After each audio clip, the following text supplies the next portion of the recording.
À Pessah, nous avons reçu tout de façon gratuite. C'est-à-dire que Akadosh Baruch Hu nous a libérés, nous a envoyé les miracles, nous a fait sortir de Mitzrayim, nous a même ouvert la mer et, Baruch Hashem, on a été délivrés.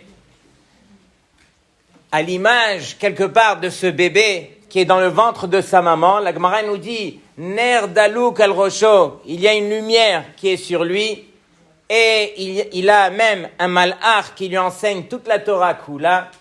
Il ne fait aucun effort, nourri gratuitement par sa maman.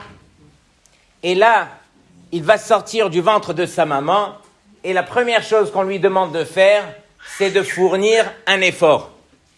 Il doit apprendre à respirer, il doit apprendre à manger, il doit apprendre à manger sans s'étouffer.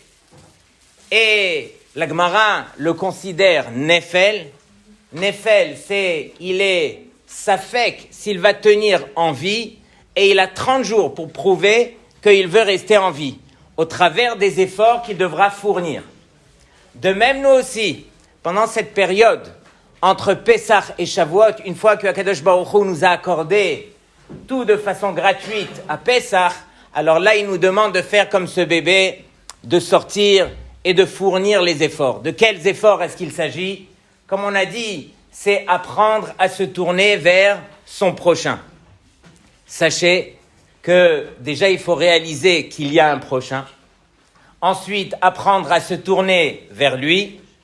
Et ensuite, apprendre à lui donner ce que lui a besoin de recevoir et non pas ce que nous, on a envie de lui donner. C'est tout un travail, c'est tout un programme qu'on va essayer de voir ensemble. J'ai reçu un khatan la semaine dernière. Ils arrivent tous, tout feu, tout flamme. Je me marie, on a besoin de faire les cours pour le mariage. Je lui dis, assis-toi. Il s'assoit et je lui dis, dis-moi, elle s'appelle comment la Kala? Il me dit Sarah, et je le vois avec les yeux illuminés. Et je lui dis, dis-moi, tu aimes Sarah? Il me dit, ah oui, j'aime Sarah. Je lui dis, alors laisse-moi te poser une question. Pourquoi est-ce que Hachem t'ordonne d'aimer Sarah, chose que tu fais de façon complètement naturelle? Où est-ce que Hachem t'ordonne d'aimer Sarah? Ve'afta l'ereacha kamocha. Ton prochain, par excellence, c'est ton conjoint. Pourquoi Hachem t'ordonne de faire quelque chose que tu fais de façon complètement naturelle, encore une fois? De deux choses l'une. Si tu n'aimais pas Sarah, tu n'aurais pas décidé de te marier avec elle. Et si tu n'aimes pas Sarah, Hachem ne peut pas t'ordonner de l'aimer au point de te marier avec elle. Donc c'est évident que tu aimes Sarah et que Akadosh Baruch Hu n'avait pas besoin de t'ordonner de le faire. Donc pourquoi Hachem t'ordonne d'aimer Sarah? Il me regarde comme tous les khatanim. Aucune réponse, il n'y a rien qui sort de la bouche. Et je lui dis, écoute, si tu veux la réponse, je te la donne. Mais sache que la réponse, elle fait mal, voire très mal. La réponse est la suivante. Tu n'aimes pas Sarah. Tu t'aimes à toi. Et au travers de l'amour que tu portes pour toi-même, alors tu as besoin de Sarah pour t'accompagner. Au meilleur des cas, tu aimes Sarah, mais Hachem t'ordonne de l'aimer parce que tu ne sais pas l'aimer. On sait tous aimer l'autre comme nous on a envie de l'aimer. Mais aimer l'autre comme Hachem nous demande de le faire, ça c'est tout un travail, c'est tout un programme.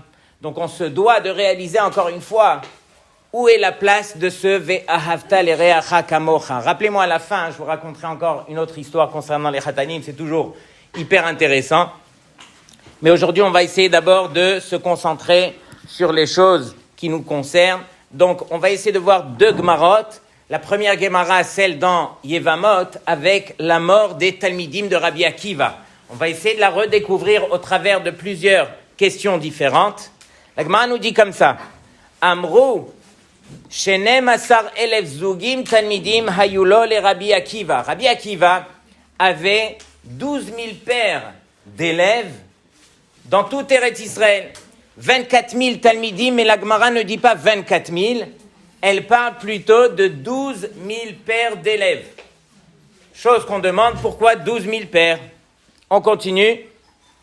Umetu beperek echad mipene shelo naagu kavod zelaze. Et ils sont tous morts dans cette période, depuis le deuxième jour de Pessah jusqu'au 32e jour inclus du Homer.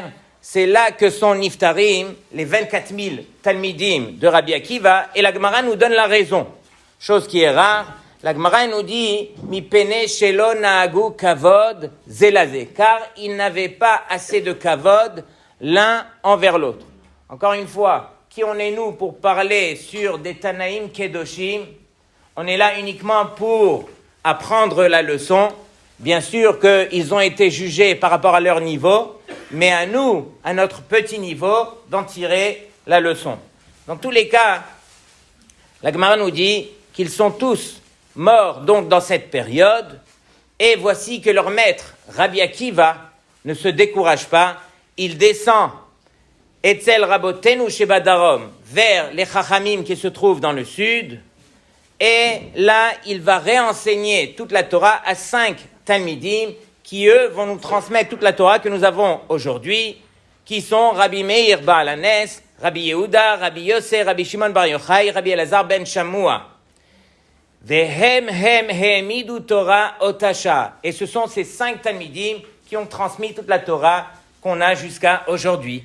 La Gemara conclut en disant que tous les Talmidim sont morts de la même mort qui s'appelle Askera. La Gemara, dans un autre endroit, nous dit qu'il y a en tout 903 morts différentes pour l'homme. La meilleure, la plus facile, celle qu'on donne, qu'on accorde aux tzadikim, c'est Mitat Neshika. Et la pire, c'est celle que nous voyons ici, Askera. Il y en a qui veulent dire que ce sont les mêmes lettres que le mot cancer. Et Askera, qui est traduit par une forme de diphtérie, qui s'attaque d'abord à la gorge, qui étouffe et qui descend dans les entrailles. Dans tous les cas, lo alenu, on a vu que ces tzadikim, 24 000 tzadikim qui sont niftarim pendant cette période de cette mort. Qu'est-ce qu'ils ont fait? La Gemara nous dit lo naagu kavod zelaze. Ils n'avaient pas eu assez de kavod l'un envers l'autre. On va expliquer. Mais on n'a jamais vu une sanction pareille, chayav mita, sur un manque de kavod, sur une mauvaise mida, sur un manque dans ve'ahavta l'ereacha kamocha. Comment on peut imaginer une chose pareille? On va mourir parce que on a eu un manque dans le ve'ahavta l'ereacha kamocha. Qu'est-ce qu'il y a d'aussi grave? Alors, plusieurs questions ici.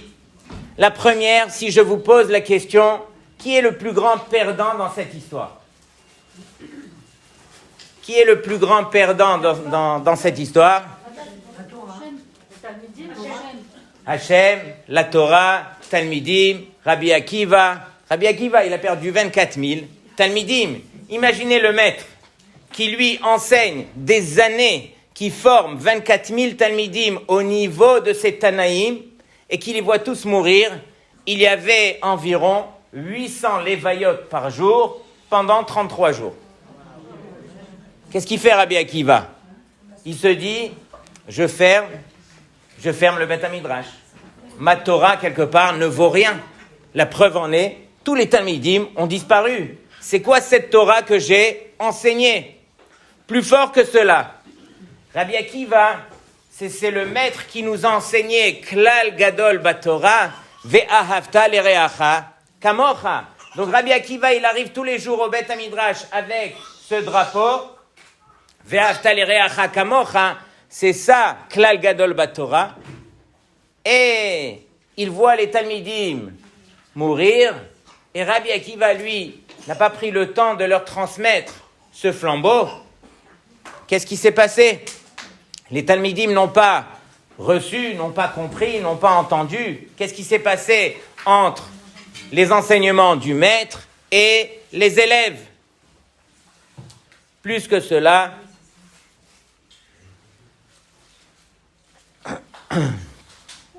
comme on a dit, donc Rabbi Akiva, lui, ne se décourage pas. il descend dans le sud, il réenseigne toute sa Torah, et on se demande, mais par quelle force il a eu Rabbi Akiva de ne pas se décourager et de pouvoir reprendre le tout pour pouvoir transmettre cette Torah.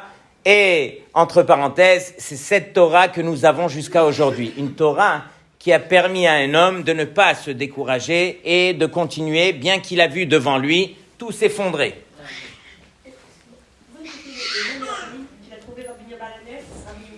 Alors, les 5 Talmidim, Rabbi Meir bar Alanez, Rabbi Yehuda, Rabbi Yossé, Rabbi Shimon bar Yochai et Rabbi Elazar ben Shamoua. Donc, je reviens au départ. Comme je vous l'ai dit, la Gemara nous dit que Rabbi Akiva avait 12 000 paires d'élèves. Pourquoi elle ne dit pas qu'il avait 24 000 Talmidim? C'est pour renforcer la question, pour dire qu'il y avait une certaine achdout entre eux. Puisque la Gemara dit que c'était 12 000 paires d'élèves, c'est qu'ils étudiaient à deux. Ils étaient ensemble, il y avait de la achdout. Comment est-ce que cette achdout ne les a pas protégés? Si vraiment il manquait de la achdout, comme la Gemara le dit, chez l'onahagu kavod zelazé, alors elle aurait dû dire 24 000 Talmidim. Donc il faut essayer de comprendre qu'est-ce qui se passe ici. Une autre Gemara, vous tenez bon? Une autre Gemara. Gemara dans Masechet Shabbat. Celle-là, il faut l'inscrire dans son cœur. La Gemara nous dit qu'il y a un goy qui est venu chez Shammai. On connaît l'histoire, mais on va rentrer en profondeur. Le goy vient chez Shammai et il lui dit « Gayereni, convertis-moi lorsque je me tiens sur un pied. Convertis-moi avec une parole de Torah pour que je puisse me convertir. » Sachez que si la Gemara nous raconte cette histoire, le Maharsha nous dit que ce goy était intelligent, voire brillant. Il était sincère, il voulait réellement se convertir. Il n'est pas venu se moquer de Shammai, il est venu de manière très sincère. Mais lui, tout ce qu'il demandait, s'il te plaît Shammai, montre-moi que cette Torah, elle peut se fonder, se baser sur une vérité. C'est ça, hein? Gayereni, convertis-moi lorsque je me tiens sur un pied. Pour voir est-ce que vraiment cette Torah, elle a une seule base ou pas. Sur cela, Shammai le repousse. Et pourquoi il le repousse, Shammai? Parce qu'il lui dit, de la même façon que tu vois ce binyan, cet immeuble qui est là devant toi, il a des fondations. Et impossible de mesurer en une seule fois les fondations. Il faut aller vraiment sur le tour de l'immeuble pour mesurer. De même, cette Torah, elle ne peut pas avoir une seule fondation. Et le goy se retourne maintenant vers Hillel, lui pose la même question, et là Hillel réfléchit et lui dit « De'alar sani lechavrach la ta'avid » Ce que toi, tu détestes, ne le fais pas à ton ami. Pourquoi est-ce que Hillel, première chose, pourquoi est-ce que Hillel n'a pas dit tout simplement « Ve'avta l'ereacha kamocha » Pourquoi est-ce qu'il a dit « Ce que toi, tu n'aimes pas qu'on te fasse, ne le fais pas à ton ami » Hillel, lui, il se base sur le verset dans la Torah. Dans la paracha de cette semaine, c'est marqué « Lotikom velotitor » On n'a pas le droit de se venger, ni de rappeler à l'autre ce que lui ne nous a pas fait. Ensuite, c'est marqué tout de suite après « Ve'ahavta l'ereacha kamocha ani Hashem ». Donc, Hillel, il a suivi la logique du verset. Du fait que le verset, lui, il a parlé sous la forme négative, « Lotikom velotitor », Hillel, il a poursuivi, il a dit « Ce que tu n'aimes pas qu'on te fasse, ne le fais pas à ton prochain ». Mais, réellement, Hillel revient sur le même verset « Ve'ahavta l'ereacha kamocha ». Comment? Même pour un non-juif? Oui. Ah bon? Oui. Ok? Pour un non-juif, ça peut être encore plus grave. Imaginez que si on fait un Chilul Hashem, j'ai un ami la semaine dernière, il est parti faire les courses à Carrefour et il prend le caddie, vous connaissez les caddies chargés, il arrive, il met tout dans le coffre et il avait gardé la monnaie que la caissière lui a rendue. Mais quand il vient pour fermer son coffre, il voit que dans la main, il a beaucoup d'argent. Il s'est dit, c'est pas possible, elle s'est trompée. Elle devait me rendre 10 euros, elle m'a rendu 90 euros. Et donc, il se dit, je perds pas une seconde, je retourne. Il retourne. Et il y avait une queue énorme. Et la caissière qui le voit arriver, barbe, chapeau, elle lui dit, monsieur, je vous ai vu avec un barbe et avec une barbe et un chapeau, j'étais sûr que vous alliez revenir me rendre l'argent devant tout le monde. Et donc lui, il a eu la plus grande mitzvah, le Kiddush Hashem. Ça vaut la peine. Quelques sous comme ça, réfléchir et gagner le jackpot. Vous avez raison. La halakha, elle dit qu'un goy, lorsqu'il se trompe, on a une mitzvah de garder l'argent. Une mitzvah de garder l'argent, à condition qu'on peut par ce billet faire un kiddush Hashem qui dépasse cette halakha. Et lui, dans ce cas, il s'est dit, je vais aller devant tout le monde. Donc, il a bien visé. Donc, on revient. Qu'est-ce que Hillel a dit? Hillel, il a dit, oui, il y a une base sur laquelle toute la Torah peut se fonder, qui est Ve'ahavta l'ereacha kamocha. Et il dit que tout le reste de la Torah, alors, ce sont uniquement des détails, des explications. Le reste, tu pourras l'apprendre, mais la base, c'est Ve'ahavta l'ereacha kamocha. Question énorme ici. Ve'ahavta l'ereacha kamocha, c'est une mitzvah ben Adam la Havero. Or, dans cette Torah que nous avons reçue, il y a des mitzvot ben Adam la Makom, où je vais inscrire dans Ve'ahavta l'ereacha kamocha le Shabbat, les Tfilin, les Tzitzit, etc. Quelle base est-ce que Hillel a donné à justement ce goy qui voulait se convertir? Arrête, s'il voulait donner une base, il aurait dû inclure aussi les mitzvot qui sont Ben Adam, la Makom. Comment est-ce que Ben Adam, la Havero, peut représenter toute la Torah Kula? C'est bon? Donc on va essayer de comprendre un petit peu ce qu'on n'arrive pas à comprendre. J'ai reçu un autre Khatan qui lui venait à mes cours, des cours de Gemara que je donne le soir, et au travers des années, il me raconte, bien sûr, comme tous les jeunes, ils finissent à la fin du cours et ils racontent leur vie. Et donc, il me raconte que lui, il était en dentaire et ça fait 6 ans qu'il finit ses études. Et pendant les 6 années, il était aussi à côté d'une fille qui s'appelait Jessica. Et au travers donc des années, j'entendais Jessica. Et en fin de compte, ça y est, Rav, j'arrive à la fin. J'ai passé mon examen, je suis dentiste, il me reste que le mémoire, on a décidé de se marier. Je lui dis, Igal, tu as perdu la tête, tu as décidé de te marier avec Jessica. Ce que vous ne savez pas, c'est que, au travers des histoires qu'il me raconte, Jessica habite dans une maison, 4 étages, 3 femmes de ménage. Lorsqu'elle fait tomber son mouchoir, elle ne se baisse pas pour le ramasser, il y a quelqu'un qui va venir le ramasser.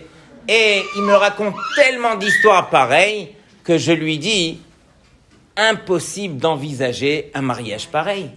Est-ce que tu auras les midotes suffisantes pour pouvoir supporter une femme pareille? Elle a peut-être d'autres midotes, mais je veux dire, il faut que tu fasses attention. Et là, il arrive et me dit, c'est bon. On se connaît bien, on se connaît depuis longtemps, j'assume, je prends sur moi, c'est bon et tout ça. Et je lui dis, regarde, Igal, tu vas aller réfléchir sérieusement. Tu vas en parler même avec tes parents. Et si toutefois, ça tourne droit dans ta tête, alors reviens me voir, on va en rediscuter. Il revient, et encore une fois, il est acharné, et je me marie avec Jessica. Je lui dis, regarde, je prends aucune responsabilité. Les cours que je vais te donner, ce sont les cours que je donne à tout le monde, mais je veux d'abord t'enregistrer et que tu le dises clairement, que tu assumes Jessica avec tous ses défauts, avec tout ce qu'elle représente. Et donc, je l'enregistre, il se marie, je vais au mariage, et j'étais même témoin à ce mariage, et 4 mois après la Houpa, 4 mois, il vient au Beth Midrash, et là, je le vois s'effondrer en pleurs. Je lui dis, Igal, tu m'as dit. Il me dit, je sais, vous l'avez enregistré. Mais, il me dit, mais je dois vous le dire. Moi, j'ai passé mon mémoire, et donc je suis dentiste. Elle est encore en train de passer son mémoire, elle reste à la maison. Je me réveille à 6 heures le matin, je vais faire ma tfila, je ramène le petit déjeuner, je sers le petit déjeuner, je la réveille, on mange ensemble, je vais au travail, je reviens à 10 heures le soir, et le même pot de confiture que j'ai ouvert le matin, il est encore ouvert à 10 heures du soir quand je rentre. Il me dit, ça fait 4 mois qu'on est mariés, ça fait 4 mois que 3 fois par jour, on commande à manger. Jessica ne fait rien.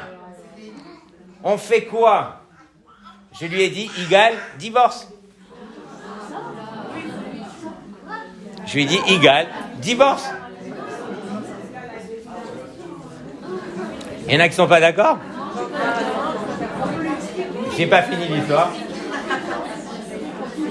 Je lui ai dit, oui, bien sûr,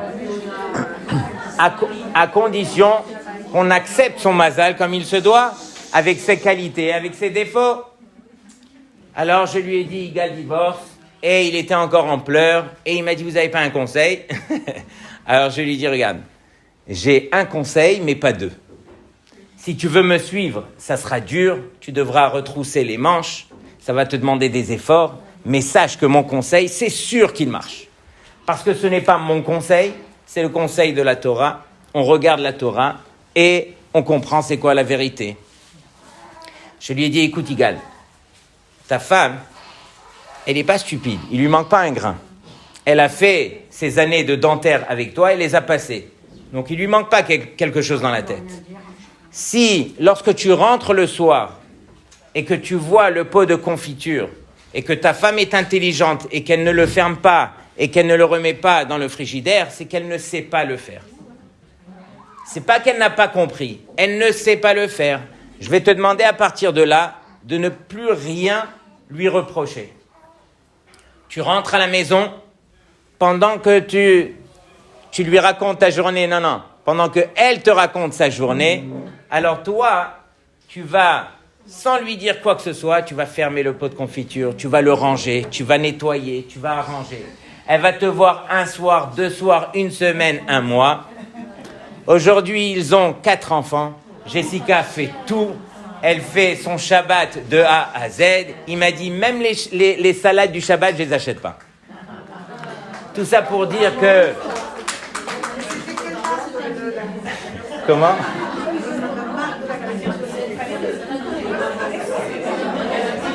Tout ça pour dire que Ve'avta l'ereacha kamocha, c'est pas quelque chose de gratuit.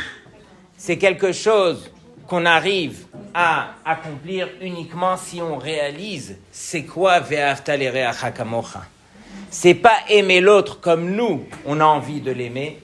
C'est aimer l'autre comme Hachem nous ordonne de l'aimer. Et encore une fois, si Hachem nous ordonne de faire, c'est parce que s'il ne nous avait pas ordonné, jamais on n'aurait pu le faire.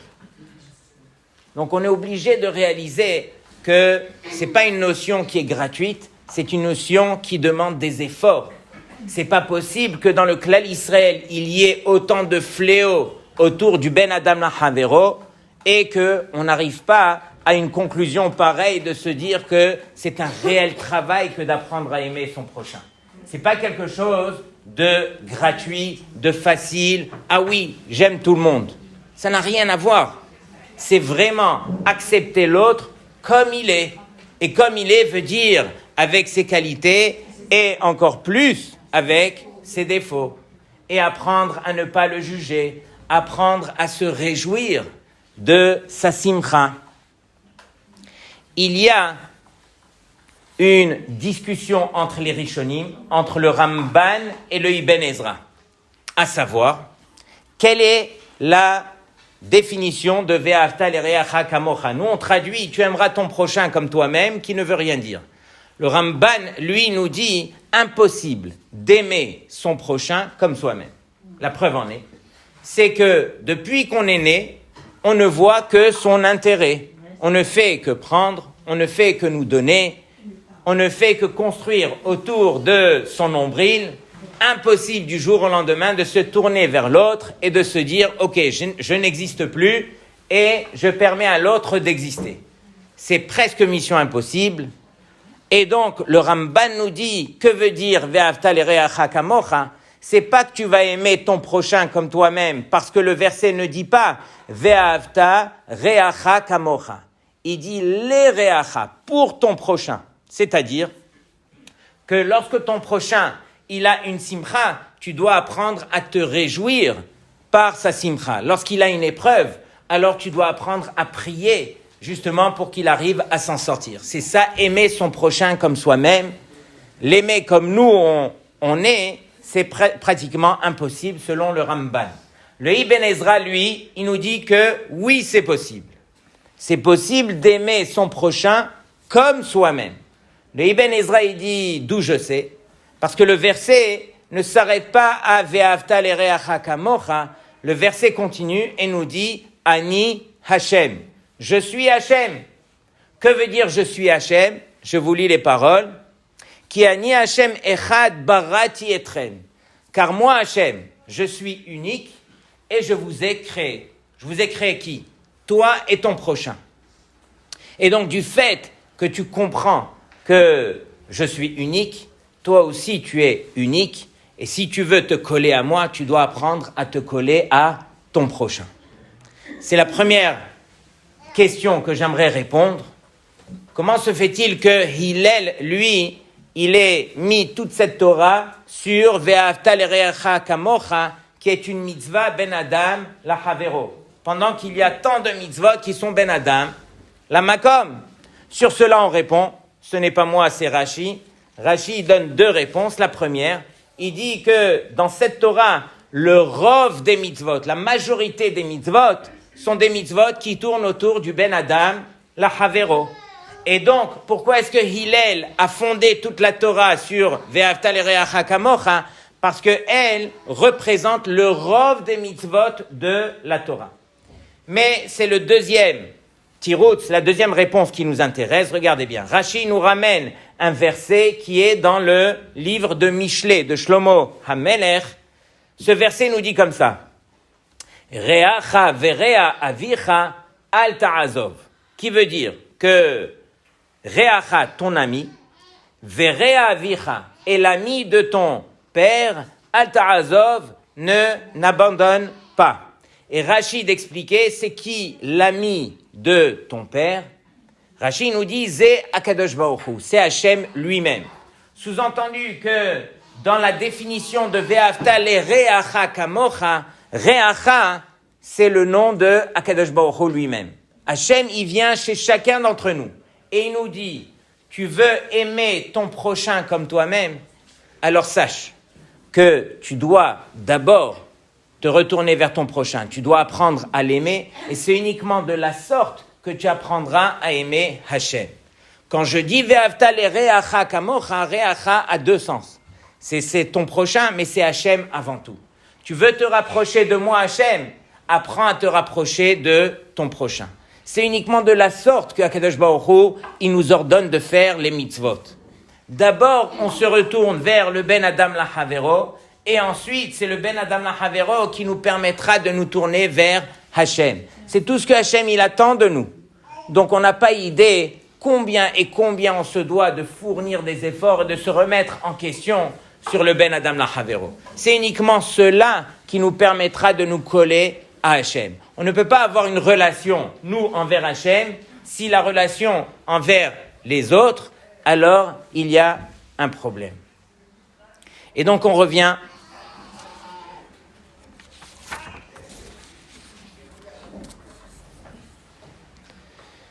Donc on a dit comme ça, on a dit que Rabbi Akiva, lui, ne se décourage pas.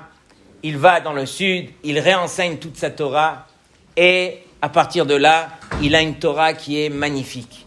On a dit le plus grand perdant de toute cette histoire, c'est Akadosh Baruch Hu lui-même. Parce que, imaginez la dimension de Torah qu'on aurait eue au jour d'aujourd'hui si les 24 000 Talmidim de Rabbi Akiva avaient transmis cette Torah qu'ils possédaient. Donc le plus grand perdant, c'était qui? C'était Hachem. Mais Hachem, il dit, je n'ai rien perdu. Pour moi, la Torah, c'est avant tout le Ben Adam, la Havero. Shelo naagu kavod zelazé, ils n'ont pas su avoir assez de kavod l'un envers l'autre. C'est-à-dire que nous, cette Torah, le Midrash nous dit qu'elle commence justement par un maasé de chesed. Au milieu de la Torah, il y a un autre maasé de chesed et elle termine aussi par un autre maasé de chesed pour nous dire que cette Torah, c'est une Torah shel chesed. Pour Akadosh Baruch Hu, il n'a rien perdu. C'est vrai qu'en connaissance de Torah, on a perdu.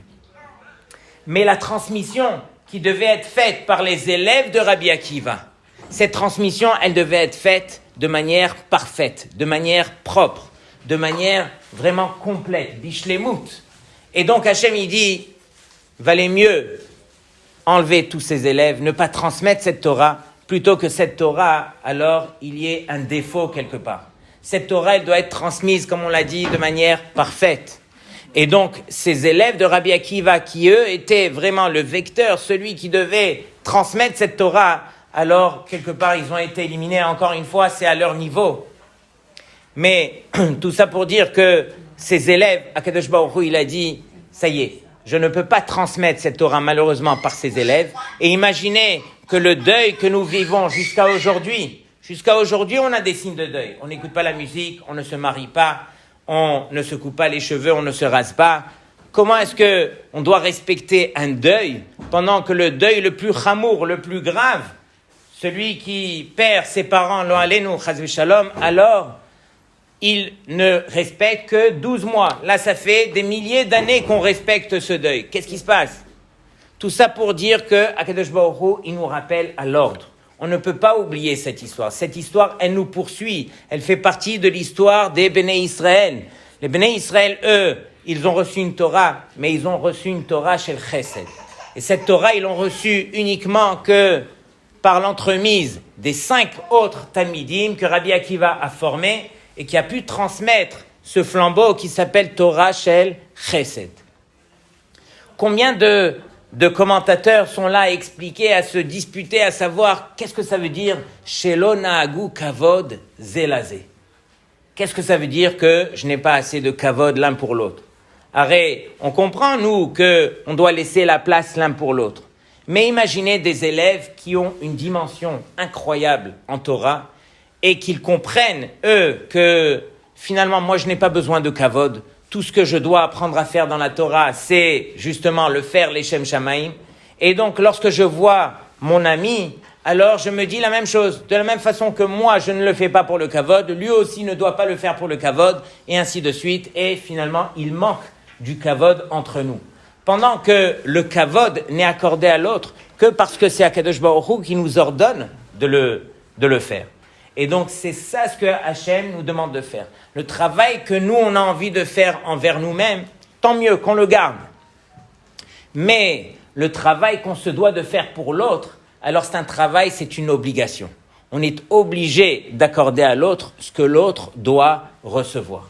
Et donc ça, ce sont des choses sur lesquelles on se doit vraiment de s'asseoir et de méditer et d'apprendre à se connaître. Lorsque, finalement, nous-mêmes, on ne s'assoit pas, alors sachez qu'on a du mal à voir nos défauts, on a du mal à voir nos fautes, on a du mal à se remettre en question. Et lorsqu'il s'agit de l'autre, alors là, directement, on voit tout chez l'autre. On voit ses défauts, on voit ses problèmes, on voit tout ce qui ne va pas. Pendant que, lorsque le travail, c'est de se retourner envers soi-même, pourquoi est-ce qu'on est obligé de regarder l'autre alors d'un œil qui n'est pas favorable? Tout ça pour dire que, encore une fois, c'est le travail que cette période nous ordonne de faire. Pas nous ordonne, nous encourage à faire. On se doit vraiment d'essayer de changer, d'essayer de comprendre les choses différemment. Une des choses qu'on se doit d'apprendre à faire, c'est d'apprendre à prier pour l'autre. C'est facile de prier lorsque, lo alenu, il y a un malheur, mais il faut apprendre à prier pour la réussite de l'autre. En Israël, écoutez bien, je vais terminer avec cela. En Israël, il y a eu un sondage qui a été fait sur presque toutes les couches de juifs qu'on peut trouver en Israël. Et Dieu seul sait combien il y a de couches différentes en Israël, des religieux, pas religieux, anti-religieux, moitié religieux, et chacun avec son drapeau. Et on a posé la question suivante à toutes ces couches. Quelle est la chose qui vous préoccupe le plus? Tout le monde a répondu. On a repris. Et quelle est la chose qui préoccupe le plus les Israéliens? Contrairement à ce qu'on aurait imaginé. Comment? Ah, j'aurais aimé. La sécurité, l'économie, la paix. Il n'en manque pas des dossiers. Alors regardez bien la réponse des Israéliens, religieux, pas religieux et tout ça. L'éducation des enfants. Et quoi dans l'éducation des enfants? Écoutez bien. Quoi dans l'éducation des enfants? Alors, non. On a envie, on se soucie d'une chose dans l'éducation, c'est ce qu'on transmet à nos enfants, alors que nos enfants continuent à le faire. Malheureusement, en Israël, c'est exactement le contraire. Ils transmettent à leurs enfants, arrivé à un certain âge, tout le monde se sauve. Tout le monde veut quitter Eretz Israël, tout le monde a envie de faire ce qu'il a envie de faire, et on voit que malheureusement, derrière le dos des parents, les enfants font exactement le contraire. Et ça, c'est un vrai fléau. Comment transmettre à son enfant le flambeau qu'il continuera à tenir pendant que nous, on a le dos tourné? Chose qui est le but dans l'éducation. L'éducation, c'est quoi? C'est pas que ton fils, il est là devant toi, il tremble devant toi et donc il fait tout ce que tu lui dictes de faire. C'est lui donner envie pour que lorsque tu n'es pas là, il continue à le faire parce qu'il a envie de le faire. Et ça, comment on fait pour le faire? Comment on fait pour transmettre ce flambeau à son enfant? J'ai choisi cet exemple. Pourquoi? Pour vous montrer que Ve'avta l'ereacha kamocha, c'est pas juste envers son prochain. Ça commence d'abord avec son conjoint, avec ses enfants. C'est pas parce que ce sont nos enfants qu'on sait les aimer ou qu'on les aime. On les aime peut-être comme nous, on veut les aimer. Mais est-ce qu'on les aime comme Hachem nous demande de les aimer? Il faut d'abord les connaître, les comprendre, leur apporter ce qu'ils ont besoin de recevoir et ne pas se voir au travers de son fils pour lui dicter exactement ce que nous, on aurait voulu. La réponse, parce qu'on n'a pas tellement de temps, mais on pourrait faire un cours uniquement sur cela. La réponse est qu'on doit apprendre à encourager ses enfants. On a tendance à prendre sa mitraillette, tout ce qui ne va pas, on est les meilleurs. D'ailleurs, pour les Hatanim aussi, je leur dis à chaque fois la même chose. Les Hatanim, ils arrivent. Les Sheva Brachot, encouragés. Les Sheva Brachot, pendant la semaine des Sheva Brachot, ils arrivent avec la mitraillette. Tu vas repasser comme ça, tu vas faire le repas comme ça, ma mère elle fait comme ça, et ils sortent tout ce qu'ils auraient voulu, et ils se disent, je dis tout maintenant, comme ça, après, toute la vie, on est tranquille.